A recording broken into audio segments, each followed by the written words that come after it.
seconds. Okay. Now I gotta adjust myself and prepare myself again. Get situated.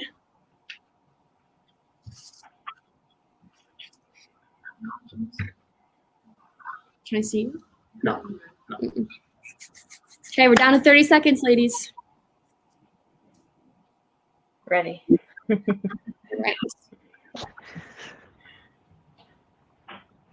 Amazing.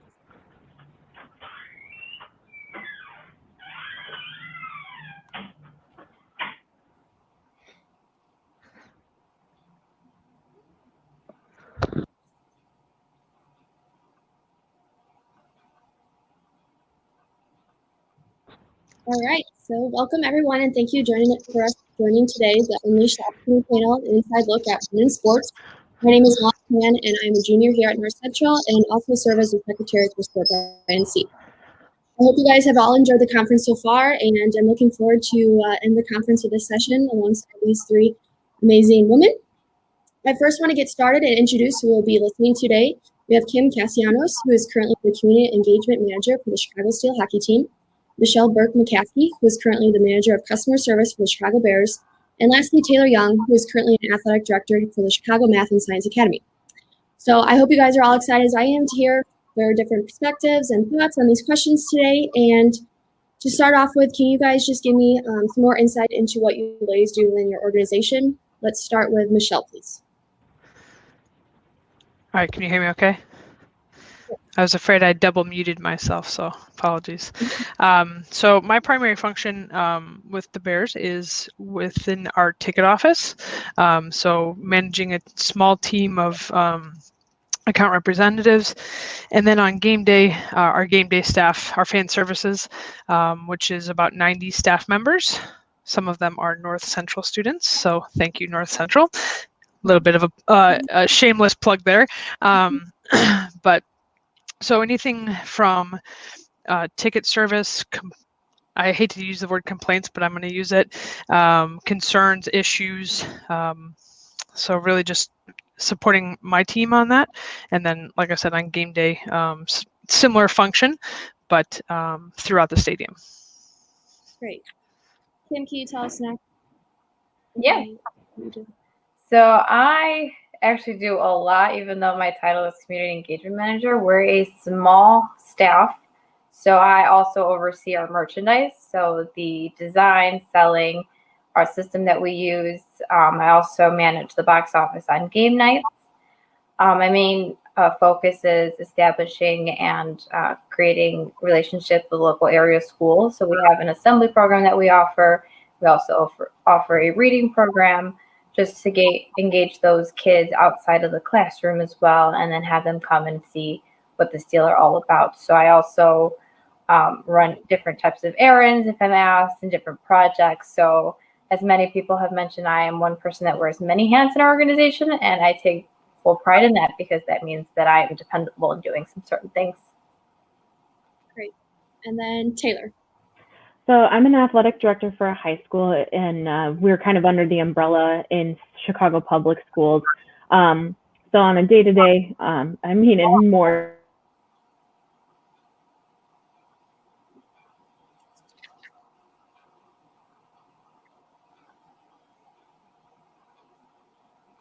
Yeah, she's frozen. Okay, well, we're connecting Taylor back. I'm going to kind of zip her off and go to Kim and Michelle as we're reconnecting her. So it sounds like you guys have some fun activities and different things you do at the stadium and venues every day. So building off that, what do you guys look forward to most every day at work? Kim, can you start us off? Yeah. So what I look forward to the most is being back in the office. Obviously, right now things are completely different, and it's been different for a year. So we've been working remote, but sometimes I'll have to go in the office to do some merchandise orders and stuff like that. And it's just being in that environment with different employees and just the engagement that we all have to build our products is what I look forward to most, and continue to do that. For sure. Michelle? Similar to that, we haven't been in the office since March 12th of last year, so we're coming up on a year. And to think that it's been almost a year is kind of crazy, but I think because whether we're in the office or not, really there's no 2 days that are ever the same. Like I mentioned, whether it's dealing with season ticket holders or, a team member, there's really something new every day. And I think that's kind of the cool part of it. We're a pretty fun group in the ticket office, we like to think. And so I think it's never really a chore to come to work every day. And I kind of approach it that, not every day is going to be perfect, but try and at least have a positive takeaway from the day, or at least learn something new every day. Right. So taking that off, Michelle, you said that every day is not going to be perfect. We all have our good days and bad days at the workplace. So how do you guys approach working with different personalities to achieve the best results? Michelle, why don't you take that away? It's definitely a challenge, especially across age groups. Our age in our ticket office varies. A lot of students are coming right out of college or have maybe had a couple of years.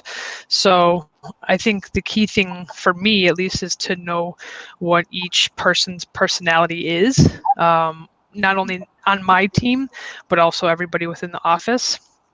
And really what approach works best for them. I think for us older staff members in the office, we tend to be more interpersonal, and we'll just go up to people and ask questions. But for some of our younger staff members, they do really well with IM and messaging. So worst case, trying to at least meet them halfway. And shows that you're willing to be flexible, but still kind of hold your position and maybe opinion if needed. Great. Kim, can you build off that of what you've been successful at with different personalities? Yeah, so just being a small staff, we have one person that kind of oversees their different job. So we'll have our graphic designer, our media manager, our ticket sales manager, our corporate office managers. So being all different, working on different things, when we have to come together, we see everyone's strengths and weaknesses. So we build off of that.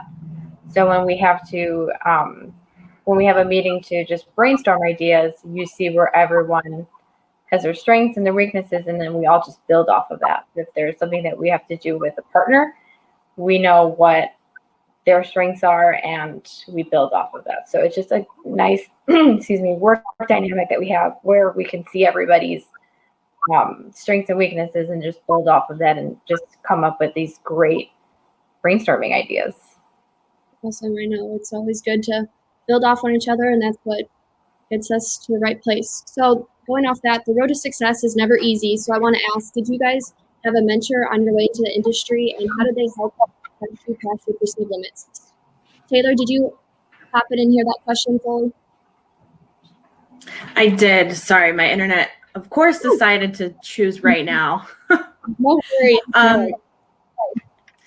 But yeah, I had a few mentors. Starting out in my PE career, I actually got to student teach at the high school I went to. So it was a teacher that I'd had a relationship with for a long time.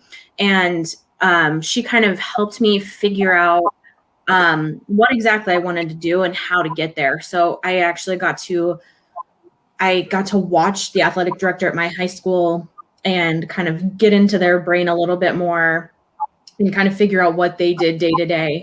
And it was a really good opportunity for me to kind of get jump started on my career. And then when I got to Chicago, when I got back to Chicago here in Illinois, when I went to Northwestern, I just met so many great professors, and then started working with the White Sox in the Fire as well. And just everyone there has kind of helped me in each step of my career. So it's kind of been a handful of mentors. Great. Michelle, did you have any mentors leading up to your successful career? I didn't. It's probably the one thing that kind of to what Taylor said, though, you have people that you come into contact with along the way. I wouldn't say any one specific person was a mentor. So not to jump ahead on the question, but that's probably the one thing that I wish I would have, but there were definitely people along the way that had an impact and influence, for sure. Kim, was there anyone special on your journey? I have to agree. I really didn't have a specific mentor. I was just told that if this is something that you want to do, go for it. Don't quit.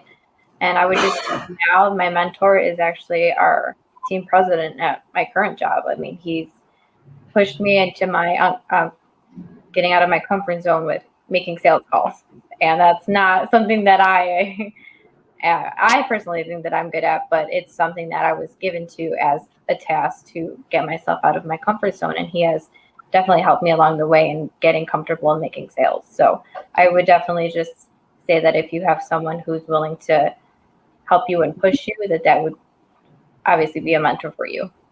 Sure. Okay, so going off that, so having the go-getter attitude and not really having a true figure or someone you can think of that's really helped you through the journey. Have you guys ever had a personal doubt creep in during your career? If so, how did you overcome it? Then you want to start off on that. So obviously sales is not my forte, but as part of the community aspect that I am in charge of, it's making, those calls, making those relationships. And at first I was like, this is not going to be for me. Like I went into one of our cubicles in our office and was like, okay, I'm going to let no one hear me mess up, and I'm going to try this and see what happens. But obviously I had doubt in that aspect when I first started, but just continuing to be on the phones and make those relationships and communications with everyone has definitely made that self-doubt less than what it was when I first started. So just, as I mentioned, just keep pushing yourself and get to try new things. Right. Taylor, I know you said you did have someone you kind of looked up to this whole time, but have you ever had a personal doubt creep in your journey? Me, right? Yes. Sorry, it was lagging a little. Absolutely. Personal doubt is, kind of, I think part of the kind of repertoire and women in sports is you walk into a room full of men and you're automatically like, oh my God, like, am I supposed to be here? Is this right? And then you have to just realize that you got hired for a reason. And you're there for a reason. I got hired as an athletic director at 27, which is pretty young for that position. And my first meeting with the Chicago Public Schools athletic directors, I walked in and it's about 60 men and maybe 2 other women. And these other women are older women who you can tell have been in the position for a long time. So I think the first time I walked into this meeting, the person at the door was like, are you in the right place? And that personal doubt is like, I don't know. Am I in the right place? Am I doing the right thing? But then I got in there and I'm like, I went to school for this. I know probably more about high school athletics than 30% of the people in this room, at least, even though I haven't done this before. And you just have to realize that you're there for a reason. And that was kind of how I took it. And then I kind of took the job and ran. So personal doubt definitely creeps in, sometimes still does, even now, even though this is my third year in the position. You just you realize that you got hired for a reason, and you realize that this position is something that you're good at. Great. Yes. So Michelle, has there been anyone that you looked up to as an idol, or do you have a biggest hero? The list is long. I think it starts with your parents, for me. And just seeing what challenges they had in their workplaces and what they overcame. I think then the second tier is probably sports heroes. I was a child of the 80s, and so there were a lot of great, especially with Title IX that took place back in the 70s. That rise of female athletes was very influential, whether it's anybody from Billie Jean King to Julie Foudy to Cheryl Miller. Those of you that don't know who that is, go ahead and Google them. But I think that really had a lot to do with it. Great. Kim, can you build off that? Yeah, I'd have to agree.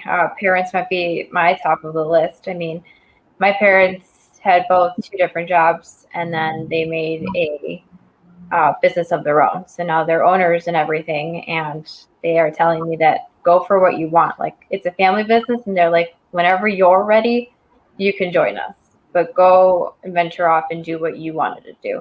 And I was able to find out what I wanted to do in college, and I'm still doing it now. And I am very grateful for their motivation, and not just, hey, come join our family business, like it's time, but just being able to have that open in the back, just it's great. Great. I know. I think it's definitely important today for women in the sports industry to kind of accept and have the go-getter mindset, because that's where it's going to get us and get us to different places. Taylor, I know you said that you worked at the high school, or you got hired at the high school you went to. Now, did you have teachers or other administration that you looked up to, or any other idols?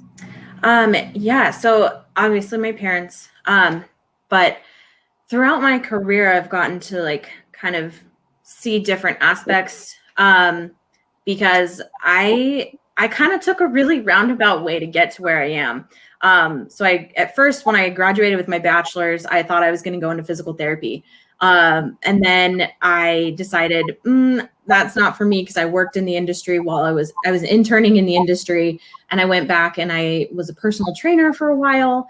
And then I got back to Arizona State, and I was like, you know what, working with kids and being an athletic director and just that sports, I missed this feeling of sports, and I knew that. And so one of my professors at Arizona State actually is one of the main reasons why I am where I am. She kind of took me under her wing and really worked with me on not only it's called pedagogy when you're teaching, not only my pedagogy of sport, but also just the relationships I build with people. And I think that is a huge thing for especially women in sports. But for me, it helped me really kind of grow into the position that I'm in, being able to take on a leadership role, especially at a younger age, and really kind of dive into it. So my professor at Arizona State was one of my best connections. She wrote me a letter of recommendation for everything. And she nominated me for Teacher Candidate of the Year, which was huge for me. So it's really just building those relationships, but she's definitely one of the idols that really pushed me to get to where I am today. Great. So building relationships and building connections, as we all know, are huge in the sports industry. So I was going to ask if there's any tips or advice you guys have on how you should go about leveraging your network. Kim, can you start us off? Yeah, I think the biggest thing for someone wanting to get into the sports industry is going to career fairs, going to different type of networking events, even it's for young professionals and stuff like that. Just because the more people you know, obviously the bigger your network is, but you might meet that one person who will help you and get you to where you want to be. Even if you don't know it at that moment, later on in a couple months or a year, if you reach back out to them, they can help you get there. Just making those connections, going to those type of events. I mean, we'd still do that in my job. Like each person with the chamber event. So if we are still told go network, like we're a developmental league, but it's not only for our players, it's for our staff as well. So that's just going to be my biggest key, is just don't ever stop going to those events. Great. Michelle, do you have anything to add? Yeah, definitely take advantage of any student memberships. Sorry, it was slipping my mind. I couldn't think of the word. But yeah, take advantage of any student memberships that you can get. For example, WISE is the Women in Sport and events. They have chapters across the country. We're pretty involved with that at the Bears, and it's grown over the last few years. The other thing too is, as much as I hate to say this, use your social networks. But I think the key thing is keeping it professional. and even if you're using Facebook or Snapchat, keeping it professional is really key. The last thing I want to get personally is a message from somebody using shorthand or emojis. Like, we'll be done. I'm just telling you, we're done. So I would, use that. LinkedIn's probably the best one. But, and then I would say the third thing is, ask for a reference, to use somebody as a reference. A lot of our game day staff asks for reference letters. A lot of companies don't allow reference letters nowadays. So they ask you to be a reference. And I'm happy to do that. The only thing I ask in return is that any position that they do apply for, that they send me the link. So that way, if a company does call me or a business does call me, I at least know what the position is ahead of time. So just kind of keep those things in mind. Great. Taylor, do you have anything advice or tips you want to add as well? Yeah, don't be afraid to ask to shadow. So that was one thing that was really cool for me, was I got to shadow and see what an athletic director did day in, day out. So even if it's like a position, if you're looking for a position in professional sports or collegiate sports, if you know someone, don't ever be afraid to be like, hey, I am interested in this position. Do you think I could come in one day and shadow you and see what the position is all about? Because you could be really hyped up on a position and say, I really want to be in marketing. And then you go follow someone in marketing all day and you're like, wow, this is not really what I thought it was. So it gives you a chance to look into the position or look into the field that you want to go in a little bit before you actually commit to getting there. And then it might give you another connection, because you go in and meet someone. I know that working for the Fire and for the White Sox has kind of opened up an entire new network for me as well. Just in general, that's, part-time jobs for me, but it's still giving me an increased opportunity to meet other people in sports and people that I wouldn't have met before, just doing, day in, day out. Exactly. So building off some more tips and advice, I want to ask you guys, in your field, is there one aspect that you guys think future professionals should focus on? Michelle, do you want to take it away? Oh boy, that could be a little bit of a tough question to answer, but I think kind of what Taylor was saying, the shadow piece, I think that's something is actually really important. And trying to figure out what you do like, what aspect of it you'd like. I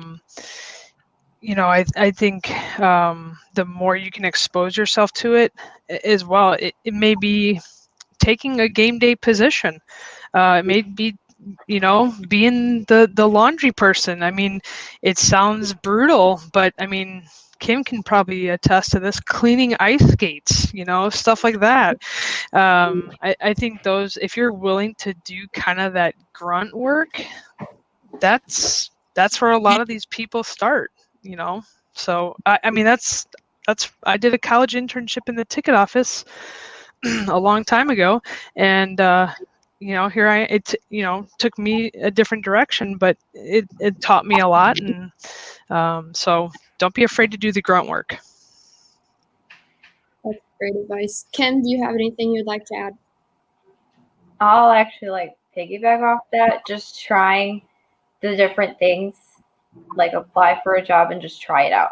I 100% told myself sales is not my thing, but as part of my job as a small staff, you have to do some of that, whether I like it or not, which I've started to enjoy, actually. Very surprising, because I told myself, no way. But part of my job is selling birthday parties. And let me tell you, it's a joy to sell birthday parties, because you're making a kid's day. By working with their parents, you're making their night. So just by trying every little thing that you can to see if you like it, it's going to be the big test for you, just because then you'll know what you want to do. And then that way you can push towards that goal. Great. Taylor? Yeah, kind of going off of what they both said, doing the grunt work, doing those those entry level jobs, even if you think that they're below you, whatever. I had 2 college degrees, and I went in and got 2 part-time jobs working as a podium person for for the White Sox to start out, and I was in the guest services booth and still kind of am for both. But it's part of working in this industry, knowing the ins and outs, making sure that you have the backup to what you're preaching. It's kind of in any position, and that goes for any position in the world, not just sports, not just anything you're interested in. Make sure that you're willing to do that grunt work. This also comes from my background in restaurant. I worked my way up from being a hostess to then managing at a restaurant by the time I was 23. And just knowing that I had that industry background, the employees respect you a little bit more. So just having that background and kind of giving you kind of a foundation to stand on is huge. And also at this age, I'm 30 years old, I didn't think that technology would be as much of a part of my life as it is, but also keeping up on technology. I work with kids day in, day out, and I'm still learning something new. So not only having a foundation, but also just keeping up with everything that's coming out, and in your industry especially, because went from phone calls and everything to now everything is emails and text messages. Instead of talking to someone face to face, you need to be able to communicate well in written text much more than we ever have before. So those are kind of two little tips to any industry, really. Great. Yeah, we all start somewhere, and then from there we just have to adapt and go through the flow. So I know all three of you have said that you guys are excited to be back in the office finally, and we're starting to see the sports returning. So I just want to ask, what excites you most about the future of sport? Kim? Just having the fans and the atmosphere again. Like, that's what I'm most excited for. Like, we're playing right now. We started off the season with no fans. Now we have immediate family members only and housing families, just to keep that small bubble that we have, but just making sure that, our guys are playing for somebody in the stands. But I know that they miss the noise, the screams, the energy that, fans bring. And I know that's the missing piece right now for all sports. So that's just what excites me most, and just being able to welcome everyone, like everything back to normal. I know it's going to take a while, but just normalcy is what I look forward to in sports especially. Right, I know. I keep saying day by day, we're getting closer. So going off that, Kim, can you actually tell us how you are engaging the community in unique ways to work with the current health regulations? Yeah, so we did in Halloween, we did a drive-through event. So it was all outside. We had our mascot out there dressed in a costume. We had our players, everyone wore masks, they wore gloves, and the players used hockey sticks to give out candy in like little baggies and everything. So everything was not touched. We disinfected everything, but we did that drive-through event where kids can and their families can drive in their car, get candy like if they're trick-or-treating, and then say hi to the mascot and everything. So it was actually a great success for us. We do a lot of social media stuff. I know our social media manager is on top of everything, posting about games, engaging fans. We did a backyard ring contest that we just actually went to visit outdoors, everyone wearing masks with our mascot, but we saw their outside rink that they created just because rinks were closed at a certain point and stuff like that. So we have been out in the community, obviously not as much as we have in the past, but obviously with regulations, everyone wears masks and everything. And we're going to do a Easter event in March, actually, with teddy bear toss, sort of Easter stuff. It's going to be the same thing as the drive-through. So we're pretty excited for that one. Hopefully it's not successful, but yeah, we're just doing the little things here and there. A lot of it is social media based though. Great. Now, I know, Michelle, you guys are anticipating to have fans back in the stadium in the fall. What have you guys implemented that you're excited about the future going forward from this point? Well, I think, yes, first of all, looking forward to that because an empty Soldier Field is not a whole lot of fun. But I think there were some things that we did to engage, kind of like Kim was saying, to engage our fans throughout the season. So, we're still in that process of putting those safety protocols together. But I think our social content and our communication specifically out of our office with regards to season ticket holders and some potential initiatives, we're still working through some of that because we have to follow those guidelines. We don't know exactly what those guidelines are going to look like specifically, since we're still 6 months away, I think 5 months away. So I guess that's the advantage we have, is we can kind of see what happens with baseball, and primarily just because of where hockey and basketball are currently in their seasons. So we'll be watching baseball probably the most in their return to fans. Taylor, can you tell us a little about maybe at even the high school level, how you guys have kind of gone through different regulations and what you have already implemented that you're excited for the future? So one thing that I know that the high schools are all doing here in Chicago, there's no fans in the building when the kids are playing. Everyone has to wear a mask even when they are playing here, especially in Chicago. And then the coaches, there can only be 2 adults and then a specific number of kids, so to limit the number of people that are inside the building at a time. So that's something that they've been doing. And they were only allowing small practices. So only the team, or before that, it was only about, I think it was small groups up to 7 that could practice before the new phase came out. So that's something that they've been doing in the high schools, just maintaining small groups of kids or one-on-one training sessions. And this is kind of forcing us to really look into the high school regulations themselves and how we're keeping these kids safe in general.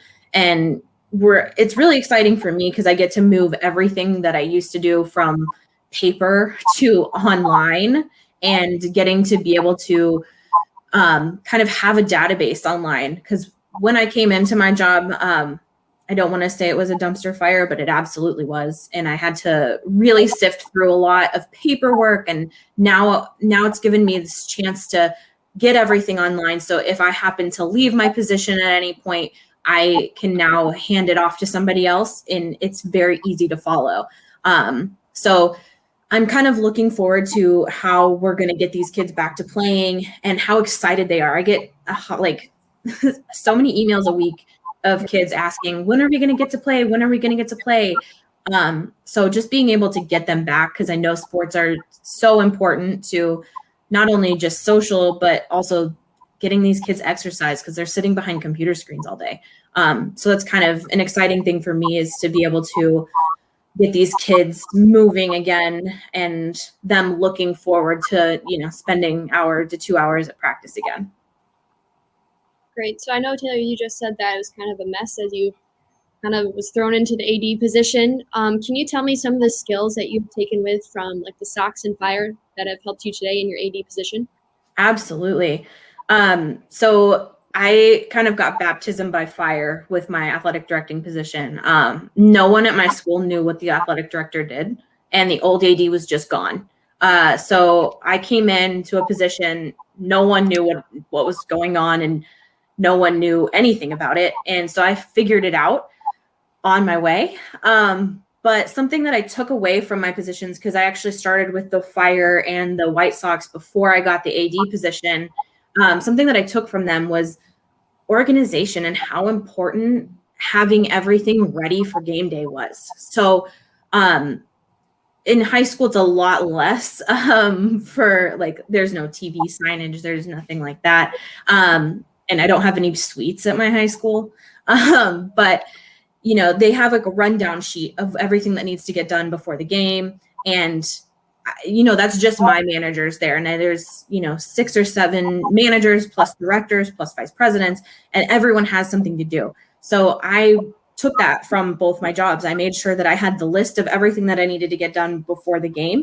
And then I made sure, if I needed to delegate something, that I was hey, I need to make sure that there's another administrator here so that if there's any problems in the stands, they can handle it. I need to make sure that there's teachers here to kind of watch over the stands. I just had a running list of everything. And that was something that they hadn't done at my school before.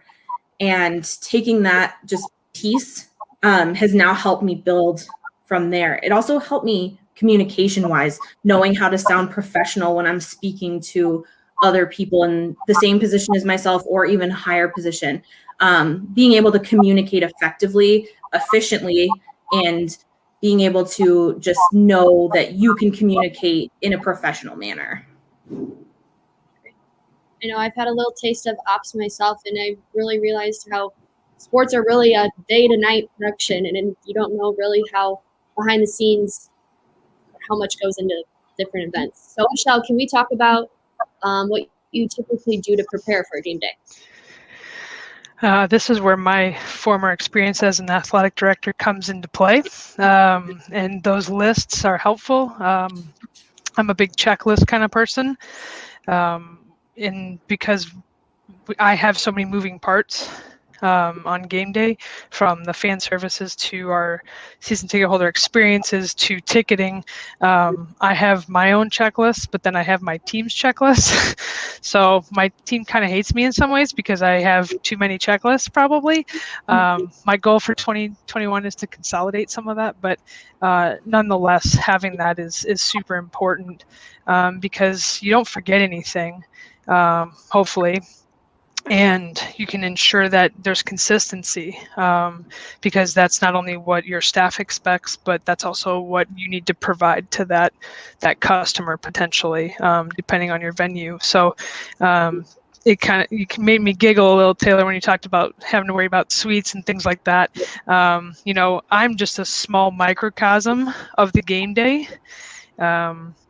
I mean, you are talking suites, you're talking food, you're talking security, you're talking game entertainment. There's so many moving parts.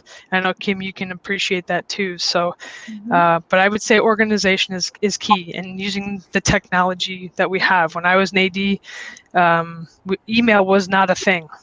So now there were cell phones, but we won't talk about that. Kim, can you tell us a little about how you steal? Yeah, so a lot of my preparation for game days is during the week.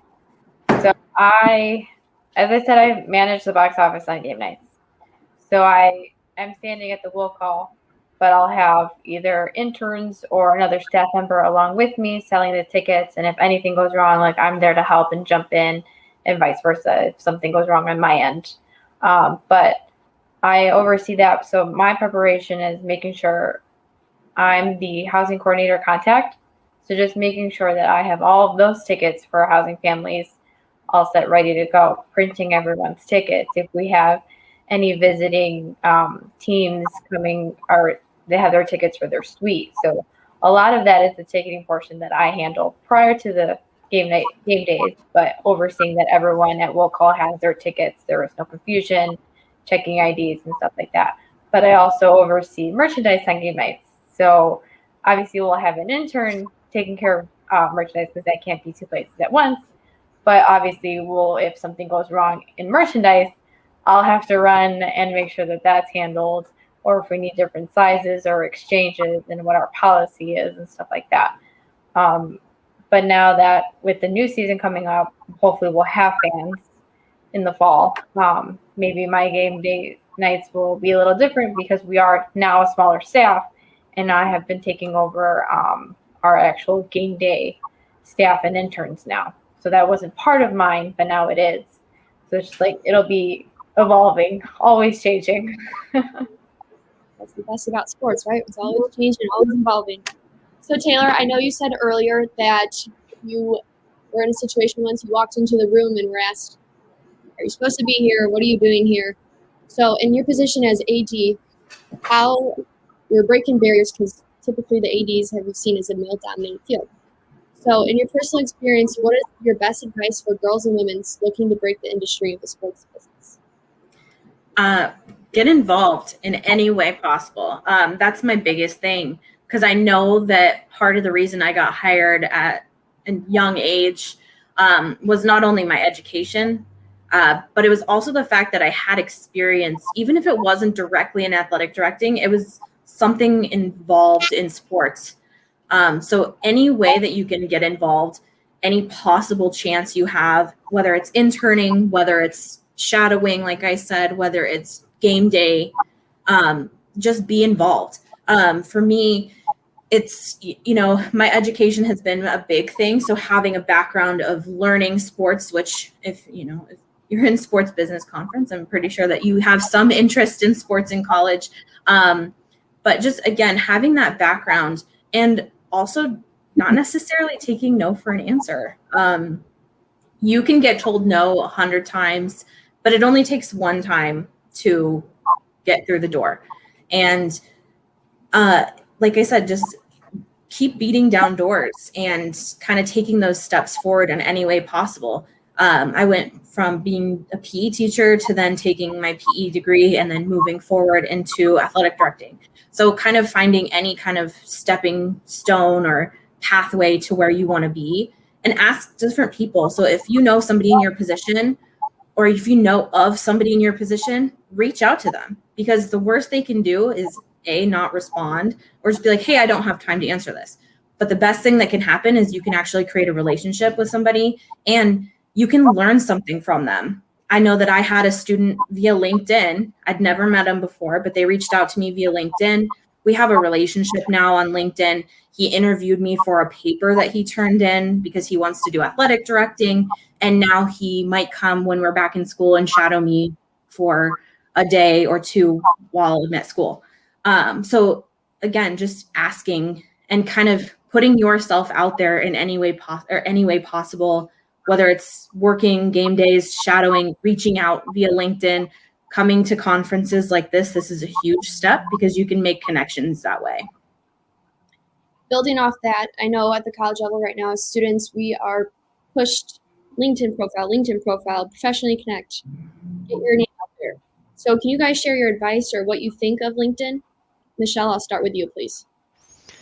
I know that my LinkedIn profile is going to blow up after this, so I am bracing myself. No, it's awesome. I think what I've experienced, especially over the last few years with LinkedIn, is don't just send out an invite to connect, put a message behind it. If I did it this morning, I'm not going to lie. Somebody sent me an invite, and like we were, I think, 7th connections or something like that. I declined it. I don't know the person. But if you say, hey, Michelle, I was at the North Central Business Conference, blah, blah, blah, would love to connect. Awesome. You know what? It's probably going to happen. I'll make the connection. So I think putting some personality behind it, put a message behind it is really key. I think keeping your profile up to date, sharing articles is also important, because it shows you're active. You're not just a profile. It doesn't have to be every week. I would say at least once a month, whether it's your personal content or business related. And I say that because I was just thinking, I usually put stuff business related on there, but I threw something on there that was personal. And it was just really interesting to see the response to it. I didn't know what to expect because I don't put a whole lot of personal stuff out there. But it was really interesting to just kind of see what that response is. So, but first and foremost, if you're going to ask for a connection, tell them why. How do you know? What's our connection? And then take it from there.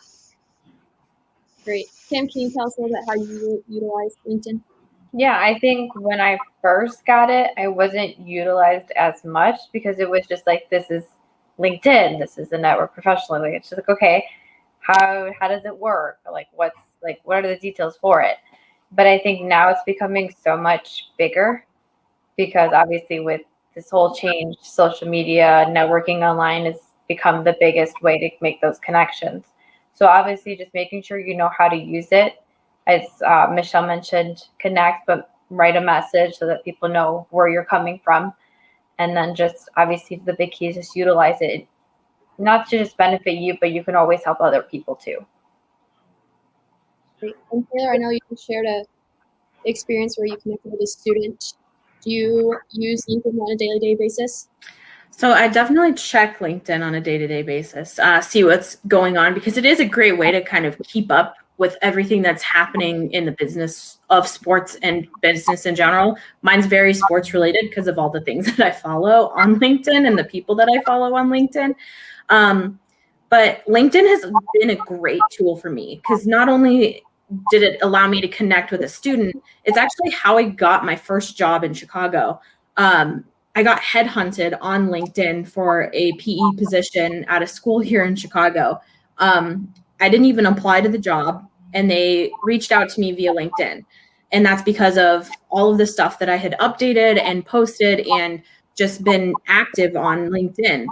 So it can be a great tool, not only for, business, but it can also be a great tool for recruiting and just kind of, I hate like bragging. And it's in the business world, no one's going to know how good you are unless you tell them, because they can read 100 resumes and all those resumes are going to look very similar because it's you worked here, here, and here, but no one's going to believe it unless you go in there and you tell them yourself. And that's kind of the platform of LinkedIn, is being able to, I would say, humbly brag about all the opportunities and all the achievements you've had, and be able to showcase those in a social media platform that's built for that. Because you can brag about that as much as you want on Twitter or on Facebook, but your 500 friends that you knew from your hometown or from college, they're going to look at it. It's going to be cool. But on LinkedIn, you have the opportunity to showcase that to people that are in a position to hire you for something. So utilizing it in that way, being able to brag about yourself, that's something that I struggled with. I don't like talking about myself. And also being a teacher, I don't post hardly anything anywhere else because I'm afraid students are going to find it. But I use LinkedIn as that kind of a platform for me to stand on, to be like, you know what, I did do this. I became an athletic director at this age. I've been nominated for match day moment at the Fire, stuff like that. It's been able to be that platform to showcase achievement for me. Great.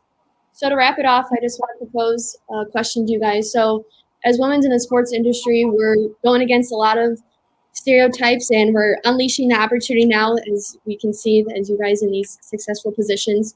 So Kim, can I get your thoughts on why do you think being uncomfortable with the uncomfortable is an important quality to have? That's a great question. Because it can open doors.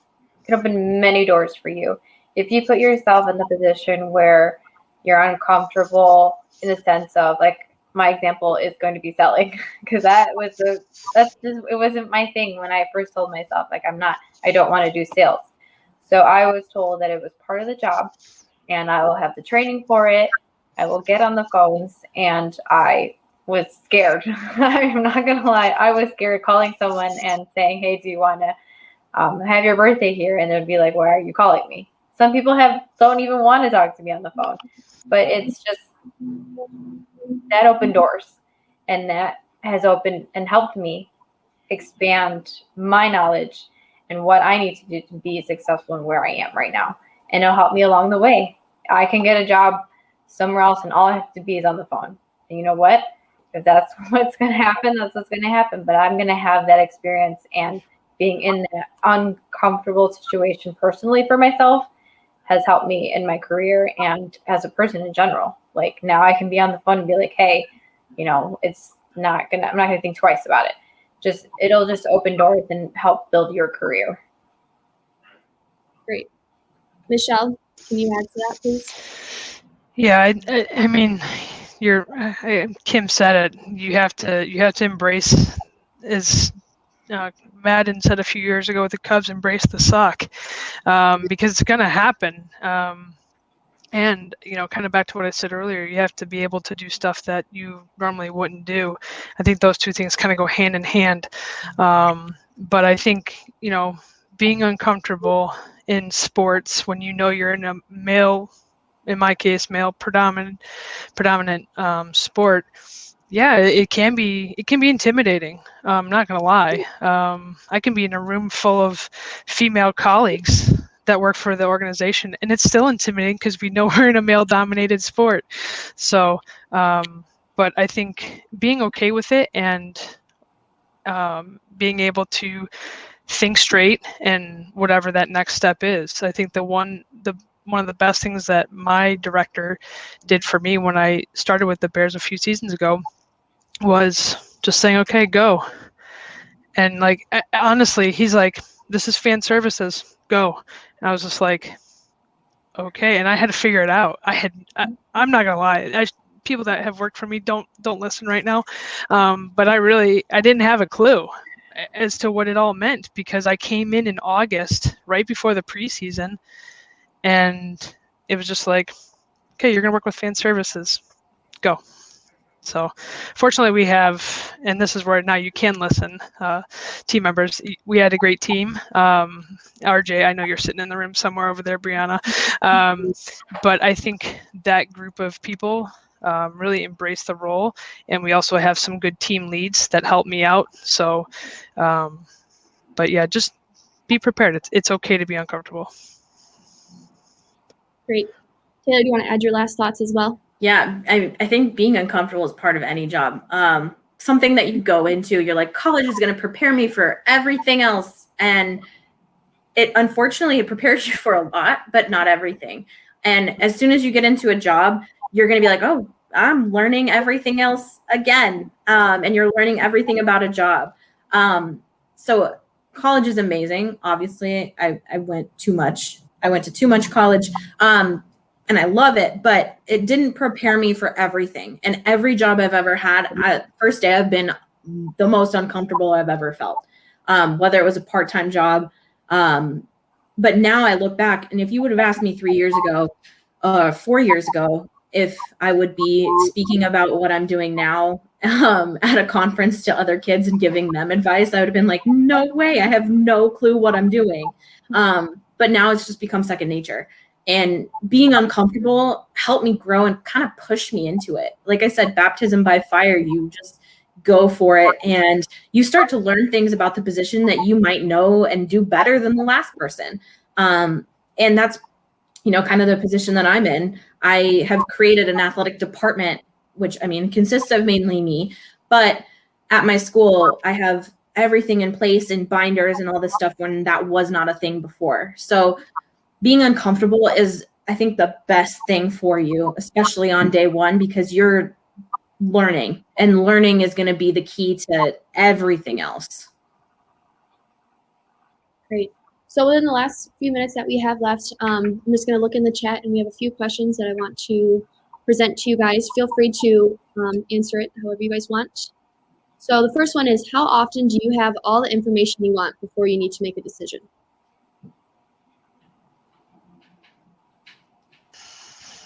For me, almost never. Yeah, I was going to say, there's so many times we make decisions that we don't have everything. Yeah. It happens. It's one of those things where you just got to get in and go with it, right? Yeah, I mean, unless we're talking about submitting a budget or something like that it has to be succinct or, but I would say on average, there's a lot of times you got to go. You got somebody in your face yelling at you, or you just got to go with your gut and what you know. Don't get me wrong, you're not just flying off the handle, but you've got to go with what you know. Great. Another one we have is, how do you define success in your position? Since Brianna asked it, I'm going to answer first. Working with great people like Brianna. In all honesty, though, I think it really comes down to your own personal goals. For me, it was getting back to working in the ticket office and was able to achieve it. Now setting small incremental goals, whether it's ratings through the NFL in terms of customer service. They survey fans and they rank teams. So for me, I have a specific number in mind that I want our team to achieve. Great. Kim, do you have anything to add to that? Yeah, I think it's having to adjust and being able to learn the different aspects. So I started off with an internship with the Joliet Slammers in the box office. So I was taught the system, and basically it was, okay, now go sell tickets. Like, it's easier when you run through the system and sell your first pair of tickets. So, and from there I went to the Bandits, and it was completely different. I did operations. So I did promotions. I did for the national anthem stuff. So it was just completely different for me. And then with the Steel, I was the only intern that knew how to work the ticketing system.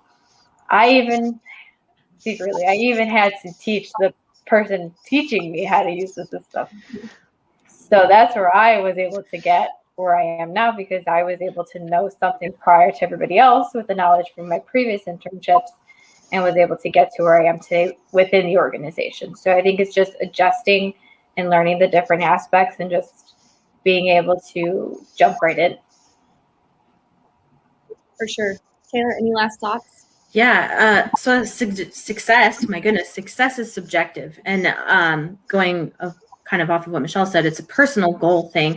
So if you're in a position and you're still hungry, if you're still hungry to do that every single day and learn more and kind of be the best that you can, even if you've been in the position for a year, 2 years, 10 years, 30 years, but you're still hungry to come to work and you're still excited by that, that's how I'm going to define success. I know that it's something new, especially with sports. You don't get the same thing twice.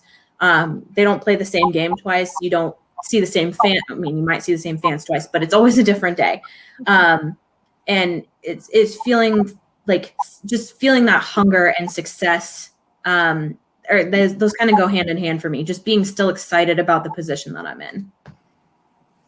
Awesome.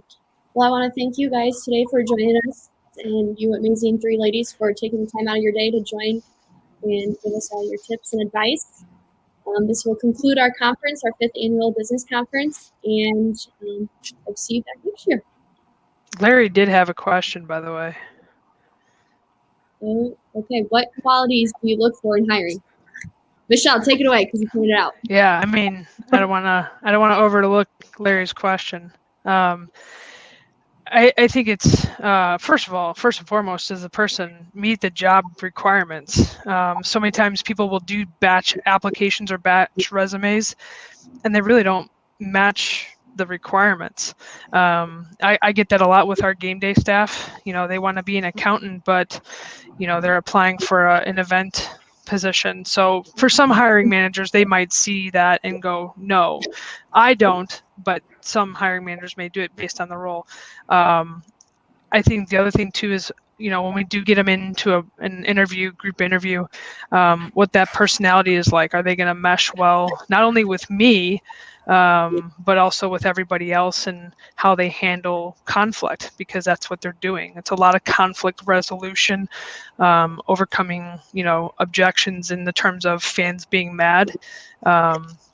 So it's how they look on paper, but if they make it to that next step of the interview, the in-person interview, how do they handle that? And I think the one thing, just to kind of put a nugget out there, there's programs now where organizations can actually require you to do a video response for questions. So my nugget in takeaway is be prepared for that. Hint, hint, if you apply for a Bears position, you might see it. But you can ask specific questions now, and part of that response is a video submission. Interesting. Kim, do you want anything to add anything about Steele in your process? Yeah, so I think a lot of what Michelle touched on is important, along with, is that person motivated to learn and willing to, be able to ask to do anything. So if an intern says they just want to learn, how the box office works and stuff like that, are they willing to adjust and be put at guest services or merchandise or even in the mascot suit? Like, that's the one thing. We may have a shorthand and interns one game night, and people will have to adjust, or we have people call in sick or something came up, family matters. Are people willing to adjust what they want to learn specifically and be open to that? So I think those are the qualities that, important that we look for.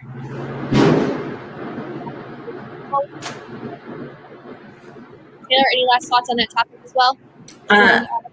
Just for me, hiring's a little different because I hire coaches. So my main quality is, do you know how to teach the sport and run a team? So mine's a little bit different, but I do like to have good personalities. I think that's a big part of it, just meshing well with the department, which is me. So if you get along with me and you know how to teach a sport, you can coach for me. There we go. Awesome. Okay. Well, again, thank you everyone for attending this panel. I had fun today talking and picking these three ladies' brains, and everyone take care, and we've concluded. Thank you. Thank you. Appreciate it.